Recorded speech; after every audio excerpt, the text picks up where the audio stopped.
देखो ये जो 90 लाख मुसलमान हुए ना आपके हाथ पे, तकरीरों से नहीं हुए। गरीब नवाज ने कोई कॉन्फ्रेंस नहीं की, कोई जलसा नहीं किया, कोई भीड़ इकट्ठा नहीं की। किस चीज की वजह से लोग उनके हाथ पे मुसलमान हुए? उन्होंने इंसानियत का दर्स दिया। वही जो चीज अल्लाह के हबीब अलैहिस्सलाम ने पेश फरमाया सरकार गरीब नवाज ने। क्योंकि हिंदुस्तान का हाल क्या था देखो, हिंदुस्तान के लोग इतने कुचले हुए थे, कितने कुचले हुए थे। बेटियां शौहर की चिताओं पर जिंदा जलाई जा रही थी। ये हिंदुस्तान हमारे प्यारे भारत की तारीख है। अगर कोई नौजवान लड़की बेवा हो जाती तो उसके शौहर की चिता पर उसको शौहर के साथ जिंदा जला दिया जाता। ये यहां का कल्चर था, यहां की तहजीब थी। औरत को पाप समझा जाता था, औरत को जुए में हार दिया जाता था, जुए में औरत हार दी जाती थी। तारीख है, कभी कभी एक एक औरत के साथ इसी हिंदुस्तान के अंदर 5-5 भाई शादी करते थे। तारीख है इस मुल्क की। हमारा भारत बड़ा अजीम है, बड़ा महान है भारत, बड़ा प्यारा है भारत। लेकिन मुल्क हमेशा अच्छा रहा है। कभी लोग अच्छे नहीं रहते, कभी लोगों का अंदाज अच्छा नहीं रहता, कभी लोगों का अखलाक अच्छा नहीं रहता। सरकार गरीब नवाज उस माहौल में आए कि अल्लाह अकबर, लोग पेशाब पीते थे और घी के दिए पत्थरों के करीब जलाते थे। ये हालत थी। पीने के लिए पेशाब है और पत्थरों के लिए घी है। हालांकि होना तो ये चाहिए था, इसके बरक्स मामला होता, लेकिन इंसान इतना दूर हो चुका था इंसानियत से। तो सरकार गरीब नवाज ने किया क्या? इस हिंदुस्तान की सरजमीन पर वही अपने नाना का मिशन, वही अपने नाना की फिक्र, वही अपने नाना की तालीम। कौन सी तालीम? कि ये ना देखा कि मुसलमान है कि काफिर है। भूखा आया खाना खिलाया, प्यासा आया पानी पिलाया, चाकू लेकर आया अखलाक पेश किया। सरकार गरीब नवाज ने किया क्या? यही तो किया आज जिससे हम दूर हो गए। गरीब नवाज का नारा तो है, गरीब नवाज का किरदार हमारे पास नहीं है, गरीब नवाज की मोहब्बतें हमारे पास नहीं है। एक मजहबी पंडित जो है वो आता है और गरीब नवाज से कहता है मैं आपसे मुनाजरा करना चाहता हूं। आप जानते हैं जब कोई किसी से मुनाजरे के लिए आता है तो अंदाज कितना बदल जाता है, तेवर कितने बदल जाते हैं। लेकिन वारे अली के बेटे नबी के लाल तेरी अजमतों पे कुर्बान आने वाला आके कहता है कि मैं मुनाजरा करना चाहता हूं आपके मजहब के खिलाफ। आपने फरमाया आए कहां से हो? उसने इलाके का नाम बताया, फरमाया बहुत दूर से आए हैं आप, बहुत थके हुए भी होंगे, बहुत भूखे भी होंगे, पहले खाना खा के आराम कर लो, बातें तो होती रहेगी। पहले खाना खा के आराम कर लो, बातें तो होती रहेगी। वल्लाह आखिर उन बातों में क्या तासीर थी, वो मुनाजरा करना भूल गया, हाथों में हाथ दे करके इस्लाम कबूल कर लेता। ये सरकार गरीब नवाज रज़ी अल्लाह ताला की जिंदगी है। आइए उनके अखलाक में से उनकी जिंदगी का एक बाब पेश करके अपनी गुफ्तगू की तरफ आना चाहता हूँ और जल्दी से आना चाहता हूँ। अल्लाह अल्लाह, एक मर्तबा का वाकया है कि हिंदुस्तान में अजमेर शरीफ जो शहर है उसका बादशाह पृथ्वीराज, जिसे राय पतोरा भी कहते हैं, उसको बड़ी तकलीफ थी। देखिए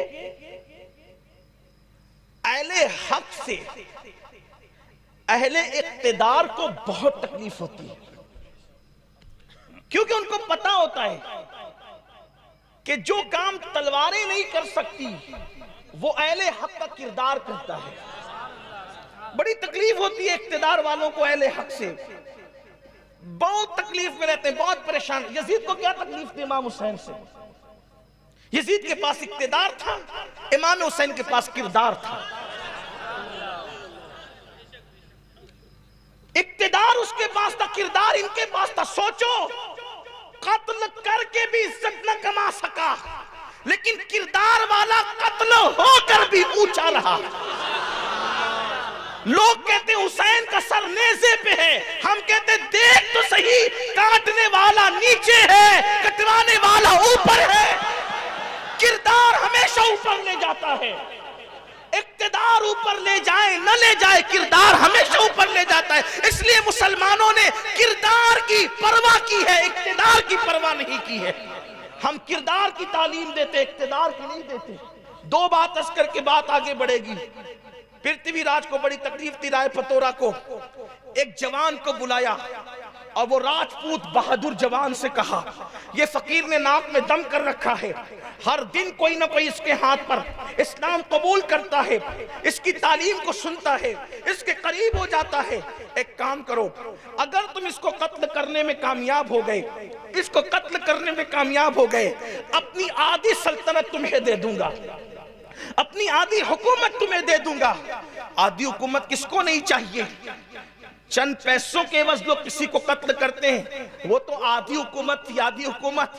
और राय पतोरा कोई छोटा मोटा आदमी नहीं था, अखंड भारत का सम्राट था, सम्राट। हिंदुस्तान के राजे महाराजे उसके पास आकर के बात गुजारी करते थे, उसके पास आकर के जो है वो खिराज पेश करते थे, और उसके पास जाकर के जो है वो खिराजे वो वसूल करता था, और वो लोगों से दौलत वसूल करता था। हिंदुस्तान की छोटी छोटी रियासतों के बादशाह उसके बाज गुजार थे, उसके मातहत थे, उसके हाथ के नीचे थे। राय पतोरा ने कहा, आधी हुकूमत तुम्हारी, अगर इस फकीर को कत्ल कर दो। उस शख्स ने खंजर को जहर में बुझाया, और खंजर जहर में बुझाने के बाद उसने कमर में बांधा, और कमर में बांधने के बाद हिंदुस्तान का जो कदीम लिबास है, पुराना लिबास, वो यहां से यूं आता है कमर तक, और फिर आकर के वो फैल जाता है घेर की शक्ल में। ये मर्द लोग उस जमाने में पहनते थे। अगर आपने पुराने दौर की तस्वीरें देखी होगी हिंदुस्तानी तहजीब की, गंगा जमनी तहजीब की, वो पुरानी, तो आपको वो कपड़े नजर आएंगे। नीचे चुस्ती होती थी, बहुत तंग पाजामा, और ऊपर की तरफ वो यहां से यूं आकर के घेर में, यानी कमर में। अगर कोई चीज, ये बता इसलिए रहा हूं, यही तो बात है। अगर किताब में जो लिखा है वही मैं आपके सामने पढ़ के सुना दूं तो फिर तकरीर कहां होगी? आपको मैं किताब ही पेश कर देता कि आप पढ़ लो। कुछ वरक ज़ेरॉक्स करके बांट दिए जाते कि ना इगतपुरी वालों को इतने पैसे खर्चा करना पड़ते, और ना मुझे इतनी मुशक्कत के साथ, जब वो कोई मुशक्कत में तो आया नहीं, लेकिन इतना लंबा सफर मुझे करना नहीं पड़ता, क्योंकि आप पढ़ लेते। बात यह है कि आपको समझना है पस मंजर क्या है, वाकई का क्या अंदाज था। तो ये जो लिबास होता था, इसमें कमर में जो चीज बंधी हो या छुपी हो तो नजर नहीं आ सकती थी, क्योंकि वो कमर से घेर हो जाता था, बड़ा घेर वाला होता था। गरीब नवाज का बयान चल रहा था, खिताब, और उसमें लोग बैठे थे, वो भी आकर के बैठ गया। लोग परेशान रहते हैं यार, आखिर तकरीरों में बोला क्या जाता है, तकरीरों में बोला क्या जाता है, इसके लोग सुनते हैं, पागल है, लोग बैठे रहते हैं। लोगों को चाहिए कि आप आके सुने तो हम बोलते क्या है।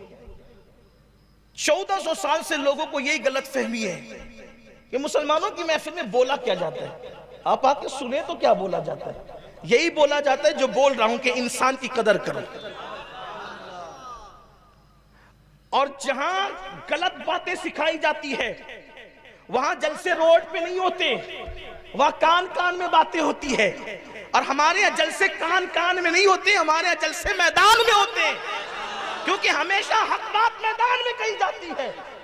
जिस बात में झोल होगा वो छुपाई जाती है। हमारे मजहब की कोई बात छुपी हुई नहीं है। अजान से लेके नमाज तक, नमाज से लेके किरदार तक, सारी बातें हमारे यहाँ छुपी हुई है। सरकार गरीब नवाज एक दरख्त के नीचे बैठ करके परे बयान कर रहे हैं, खिताब फरमा रहे हैं, और कितनी तासीर होगी ना उस जबान में, जिस जबान ने कभी झूठ नहीं बोला, उस जबान में कितनी तासीर होगी जिसने कभी हराम लुक्मा नहीं खाया, उस जबान में कितनी तासीर होगी जिस जबान की पर अल्लाह के जिक्र के सिवा कभी किसी की गिबत नहीं आई, कभी किसी की चुगली नहीं, कभी किसी के साथ हसद के जुमले नहीं, कभी गाली गलौच नहीं। कैसी वो पाकीज़ा और पाक जबान थी। आप खिताब फरमा रहे थे, वहां अल्फाज की हेरा फेरी नहीं थी, वहां अदीबाना और खिताबाना रंग नहीं था, बल्कि वहां दुर्वेशाना और फकीराना अल्लाह का रंग लिवे अंदाज था। गुफ्तगू हो रही थी, थी, लोगों की सिसकियां बन रही थी, लोगों की जिंदगियां तब्दील हो रही थी। ऐसे में गुफ्तगू होती रही, लोग सुनते रहे, अपनी मुराद पाते रहे और जाते रहे। जब महफिल खत्म हो गई, लोग मिल मिल करके जाने लगे, तो सरकार गरीब नवाज ने उस शख्स से जो कमर में खंजर छुपा करके आया था, आपने उसकी तरफ से रुख फेर कर दूसरों की तरफ मुखातब होकर कहा कि भाई जो जिस मकसद के लिए आया था सबका मकसद पूरा हो गया। अब अगर किसी का कोई मकसद बाकी हो तो वो अपना मकसद भी पूरा कर ले। इसलिए कि हर बंदा महफिल में तकरीर सुनने तो नहीं आता ना।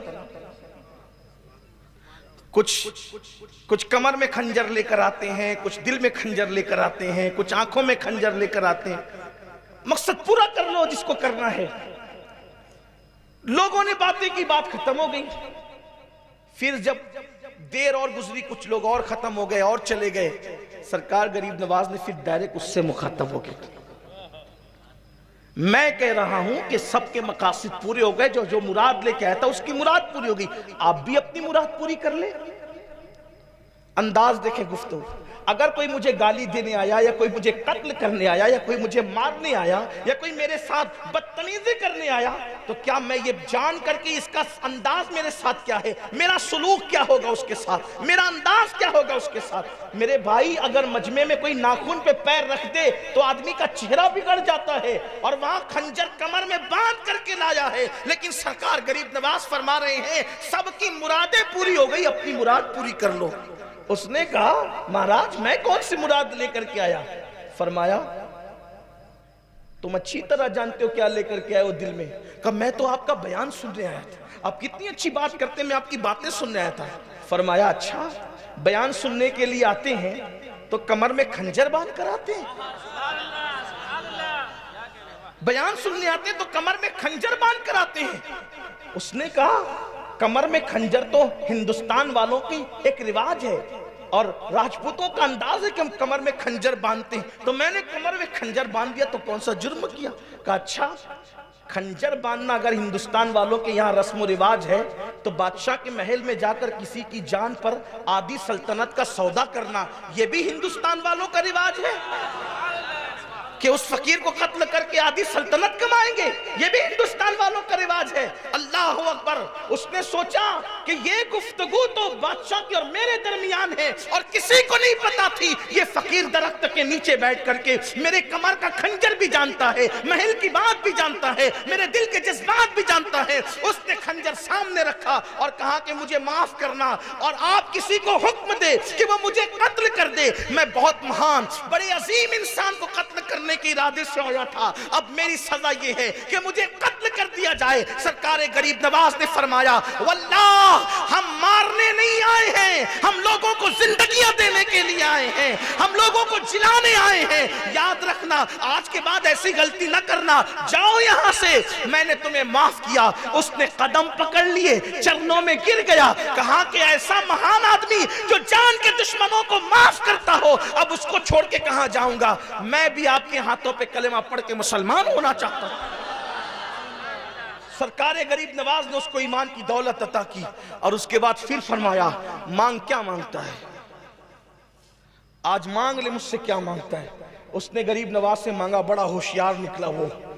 उसने गरीब नवाज से कहा जब इस्लाम कबूल नहीं किया था तो मुझे पता था कि आपके यहाँ लोग साल में एक मर्तबा हज को जाते हैं, काबे के हज के लिए। मेरी तमन्ना यह है कि मैं जिंदगी में 40 मर्तबा हज करूं। कितना होशियार है। हज नहीं मांगा सिर्फ, बल्कि लंबी उम्र भी मांग ली, क्योंकि हज रोज रोज थोड़ी होगा। जितने हज होंगे उतने साल बढ़ेंगे। उसने कहा कि मैं 40 हज करना चाहता हूं, और फिर तमन्ना यह है जब 40वें हज के लिए जाऊं तो फिर लौट कर नहीं आऊं, मक्के ही में मेरा विसाल हो जाए। सरकार गरीब नवाज ने फरमाया जा तुझे ये भी अता किया। ये थे तबलीग के उसूल, दावत के उसूल, लोगों को अपना बनाने के उसूल। और इस सिलसिले की एक आखिरी कड़ी, सरकार गरीब नवाज किस तरह लोगों के साथ पेश आते थे, बिलखुसूस वो तबका जो कुचला हुआ हो, जो पिछड़ा हुआ हो, जिसे लोग बैकवर्ड समझकर उसको अपने पास बिठाते नहीं। वो लोग जिनका समाज में कोई मकाम ही नहीं है। देखो हुजूर अलैहिस्सलाम, पहले हुजूर की जिंदगी का एक वाकया पेश किया। जब मेरे आका अलैहिस्सलाम ने ऐलान नबूवत किया तो जो 7 लोग मुसलमान हुए थे, पहले 7 लोग। सबसे पहले मां खदीजा, औरतों में, मर्दों में सैयदना अबू बकर सिद्दीक, गुलामों में सैयदना ज़ैद बिन हारिसा, छोटी उम्र के लोगों में मौलाए कायनात, और फिर हजरत सैयदना बिलाल, हजरत सुहैब रूमी। ये वो लोग थे जो शुरू दिन के मुसलमान हैं, इब्तिदाई दिनों के मुसलमान। उसी में हजरत अम्मार बिन यासिर, हजरत यासिर, हजरत सुमैया, हजरत जुनैरा, ये लोग सब अव्वल दिन के, यानी कि हुजूर पे वही आई या इस्लाम आ गया। बज़ाहिर इस्लाम तो हमेशा से है, लेकिन ज़ाहिरी तौर पर इस्लाम का हुक्म आया और 1 हफ्ते 10 दिन के अंदर जिन्होंने इस्लाम कबूल किया ये नफूस है। उसमें एक नाम हजरत सैयदना बिलाल हबशी का।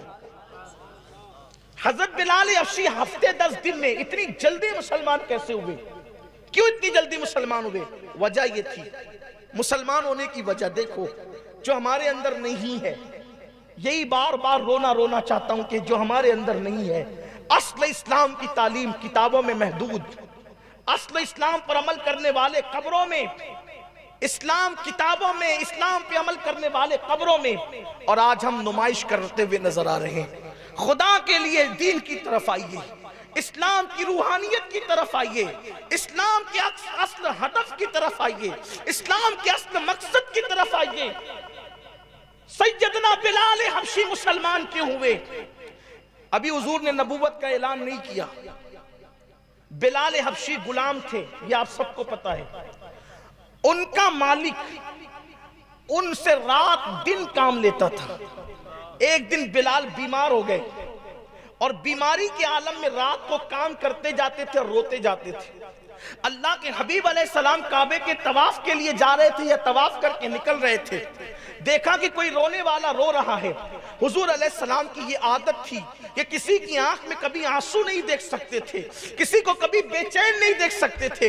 हाँ, यही तो बात है कि हमारे नबी किसी की आंखों में आंसू नहीं देख सकते थे, और आज हम लोगों की आंखों में आंसू ही डाल रहे हैं। हुजूर लोगों को बेचैन नहीं देख सकते थे, हम लोगों को बेचैन ही कर रहे हैं, लोगों को बेकरार ही कर रहे हैं, लोगों को सता ही रहे हैं। मेरे आका अलैहिस्सलाम ने देखा किसी के रोने की आवाज आ रही है, हुजूर रुक गए। रुकने के बाद पूछा, कौन हो?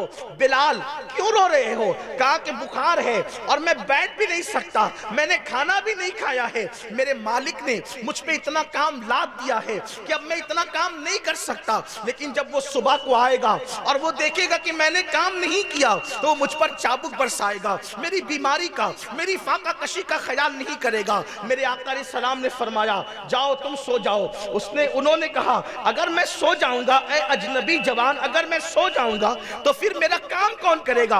अल्लाह के हबीब अलैहिस्सलाम ने फरमाया, तेरा काम आज की रात मैं करूंगा। और उसके बाद पूरी रात बिलाल के हिस्से का काम मुस्तफा जान रहमत करते रहे। मेरे आका पूरी रात काम करते रहे और सुबह को जाने लगे। वो फरमाया कि अच्छा मैं चलता हूं, मैं कल फिर आऊंगा और तुम्हारे हिस्से का काम कर दूंगा, और जब जरूरत पड़े मुझे बुला लिया करना, मैं तुम्हारी मदद के लिए हाजिर हूं।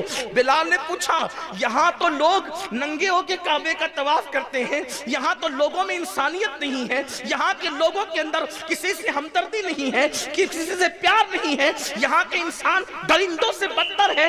इस तारीकी के अंदर आखिर ये आफताब कहाँ से, ये महताब कहाँ से, कौन है आप, आपका नाम क्या है? मेरे आका ने फरमाया, मुझी को मोहम्मद इब्न अब्दुल्लाह कहते हैं, मैं बनु हाशिम से हूँ, जब जरूरत पड़े मुझे बुला लिया करना। अल्लाह अकबर। अब कब जब बिलाल को जरूरत पड़ती, बिलाल याद कर लेते और आका उनकी मदद फरमा देते। लेकिन एक दिन किसी ने बिलाल से कहा, बिलाल पता है मक्के में क्या हंगामा हुआ? बिलाल ने पूछा, क्या हंगामा हुआ? कहा, एक बंदा कहता है कि वो अल्लाह का रसूल है। कहा, कहता कौन है? तो कहा कि वो मोहम्मद नाम के। बिलाल ने कहा, वल्लाह जो गुलामों के साथ इतना अच्छा सलूक करता हो वो कभी अल्लाह के मामले में झूठ नहीं बोल सकता। बिलाल कलेमा पढ़ के मुसलमान हो गए, कुछ सुने बगैर कोई स्टडी किए बगैर ये क्या चीज थी? गुलामों के साथ अल्लाह के रसूल का हुस्न सलूक। अब आइए देखिए सैयदना गरीब नवाज, एक किसान गरीब नवाज के पास है। गरीब नवाज के पास एक किसान है और आकर के कहता है वो किसान कि सरकार, बादशाह ने मेरी जमीन पे टैक्स ज्यादा लगा दिया, मैं टैक्स नहीं भर सकता। और मुझे पता चला है कि बादशाह आपके मुरीद का मुरीद है। जो दिल्ली का बादशाह है उसका नाम था शमसुद्दीन अल्तमश। दिल्ली का बादशाह उस वक्त कौन था? शमसुद्दीन अल्तमश। मामूली आदमी नहीं, जिसकी कभी तहज्जुद नहीं छूटी, जिसकी असर की पहले की सुन्नतें गैर मौकेदा नहीं छूटी, जिसने मां, बहन, बेटी, बीवी, 4 औरतों के अलावा 5वीं किसी औरत पर जानबूझकर नजर नहीं डाली, उसे कहते हैं शमसुद्दीन अल्तमश। कोई मामूली आदमी नहीं है। आया किसान गरीब नवाज के पास और कहता है कि दिल्ली के बादशाह ने टैक्स लगा दिया मुझ पर, मैं भर नहीं सकता। गरीब नवाज ने फरमाया हम तेरे साथ दिल्ली तक चलेंगे, हम तेरे साथ। आप ये नहीं समझे कि मैं ये वाकया कोई गढ़ के लाया हूं, आप ये ना समझे कि किसानों पे मुसीबत आई है तो मैं ये बात लेकर आया हूं, ऐसी बात नहीं है। मैंने बरसों पहले भी इस वाकये को बयान किया है, मेरी तकरीरों में आप देख सकते हैं, देख सकते हैं आप। इसका मतलब गिरे पड़े लोगों के काम आना। हमारे पास कोई आता है ना, जैसे मिसाल के तौर पे मेरे पास कोई आ जाए, इसलिए कि सबसे गिरे पड़े तो अपनी है गुनेगार, बुरे तो सबसे अपने ही है। कोई आ गए, ये मसला है हमारा, अल्लाह आपका मसला हल कर दे। अरे अल्लाह मसला हल कर दे, वो तो ये मस्जिद में बैठ के भी कर सकता था। अल्लाह मेरा मसला हल कर दे, आपके पास क्यों आया? और कुछ ज्यादा जतन करें, कोई तावीज दे दे, अल्लाह मसला हल कर दे। मेरे अजीज, सिर्फ दुआ और तावीज से मसले हल नहीं होते। हमारे नबी किसी के मसले के लिए किसी के साथ किसी के घर तक गए थे। हमारे औलिया किसी के मसले को हल करने के लिए अजमेर मुकद्दस से दिल्ली तक का सफर कर रहे थे। हम भी अपने सोर्सेस का इस्तेमाल करके किसी की मदद कर सकते हैं, लेकिन कोई मसला लेकर के आए तो हमारे पास टाइम ही नहीं है। टाइम है हमारे पास, लेकिन टाइम किस लिए? व्हाट्सएप के लिए है, फेसबुक के लिए है, गीबतों के लिए, चुगलियों के लिए, नफरतों के लिए है, अदावतों के लिए है, फितनों के लिए है। अच्छाई के लिए हमारे पास टाइम नहीं है। और याद रखना, अच्छाई अच्छाई है, बुराई बुराई है। अच्छी तरह याद रखना, अच्छाई तुम्हारी नस्लों को भी अच्छा बना सकती है और उसकी बरकतें तुम्हारी नस्लों तक बाकी रहेगी, और बुराई जो है तुम्हारी नस्लों तक उसकी नहूसत को पहुंचा सकती है। इसलिए याद रखना, अल्लाह ने अच्छे काम के लिए भेजा है, अच्छे कर सकते हो तो करते रहो। सरकार गरीब नवाज के पास किसान आता है और आकर के कहते हैं सरकार ये मुश्किल आन पड़ी है। गरीब नवाज ने बादशाह को कोई खत नहीं लिखा, बाबा कुतुब को कोई खत नहीं लिखा और फरमाया कि चलो चलते हैं। साथ लेकर के दिल्ली पहुंचे। जब दिल्ली पहुंचे तो दिल्ली पहुंचने के बाद इत्तला मिली कि गरीब नवाज आ रहे हैं। वक्त का दिल्ली का बादशाह बाबा कुतुब को साथ लेकर के इस्तकबाल के लिए आया, कदमों पे सर रखा। सरकार कुतुबुद्दीन बख्तियार काकी ने कहा हुजूर बगैर इत्तला के तशरीफ लाए। फरमाया बाबा कुतुब एक काम था हमारा एक काम था, वो लेकर आए। हुजूर आपका क्या काम था? कहीं ये किसान है, हमारे शहर का रहने वाला, अजमेर शहर का रहने वाला, ये इस पर लगान बादशाह के कारिंदों ने ज्यादा डाल दिया है और ये भरने की ताकत नहीं रखता, तो मैं चाहता हूं कि उसमें कमी कर दी जाए। बाबा कुतुब ने बादशाह की तरफ देखा।